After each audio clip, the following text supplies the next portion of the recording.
যুক্তরাষ্ট্র ও ইসরায়েলের সঙ্গে চলমান সাম্প্রতিক উত্তেজনার প্রেক্ষাপটে ইরান দাবি করেছে তারা এখনও নিজেদের ক্ষেপণাস্ত্র সক্ষমতার মাত্র একটি ক্ষুদ্র অংশই ব্যবহার করেছে। দেশটির প্রতিরক্ষা মন্ত্রণালয়ের ভাষ্যমতে তাদের বিশাল ক্ষেপণাস্ত্র ভাণ্ডারের বড় একটি অংশ এখনও অব্যবহৃত এবং সম্পূর্ণ অক্ষত অবস্থায় রয়েছে। ইরানি রাষ্ট্রীয় সংবাদ মাধ্যম প্রেস টিভির এক প্রতিবেদনে বলা হয়েছে, তেহরানের হাতে থাকা সমরাস্ত্র মজুদের উল্লেখযোগ্য অংশ এখনও সক্রিয়ভাবে কাজে লাগানো হয়নি। এ বিষয়ে দেশটির প্রতিরক্ষা মন্ত্রণালয়ের মুখপাত্র রেজা তালাইনিক জানান, ইরান বর্তমানে উচ্চমাত্রার প্রতিরক্ষামূলক অবস্থানে রয়েছে এবং যে কোনো পরিস্থিতিতে বড় ধরনের পাল্টা আঘাত হানার জন্য সম্পূর্ণ প্রস্তুত।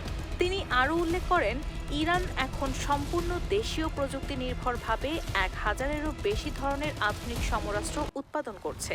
তার ভাষ্য অনুযায়ী দেশজুড়ে ছড়িয়ে থাকা হাজার হাজার ছোট বড় শিল্প প্রতিষ্ঠান ও উৎপাদন কেন্দ্র এই সামরিক উৎপাদন ব্যবস্থার সঙ্গে সরাসরি যুক্ত। এই বিকেন্দ্রীকৃত উৎপাদন কাঠামোর কারণে কোনো নির্দিষ্ট স্থাপনা বা কারখানা শত্রুপক্ষের হামলায় ক্ষতিগ্রস্ত হলেও সামগ্রিক অস্ত্র উৎপাদন প্রক্রিয়া থেমে যাবে না বলে দাবি করা হয়, বরং ইরান এই সক্ষমতাকে নিরবিচ্ছিন্নভাবে বজায় রাখতে সক্ষম। অন্যদিকে মধ্যপ্রাচ্যের কৌশলগতভাবে গুরুত্বপূর্ণ হরমুজ প্রণালী নিয়েও কঠোর অবস্থান পুনর্ব্যক্ত করেছে তেহরান। মুখপাত্রের মতে, এই প্রণালীটি বর্তমানে ইরানের জন্য একটি কৌশলগত নিয়ন্ত্রণের প্রধান হাতিয়ার। এর মাধ্যমে পার্শ্ববর্তী জলসীমার পরিস্থিতির ওপর সরাসরি প্রভাব বিস্তার করছে দেশটি।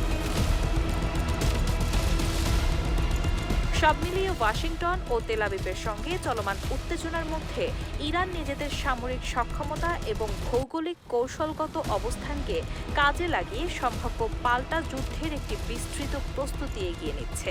রাহানা হক মুন, RTNN।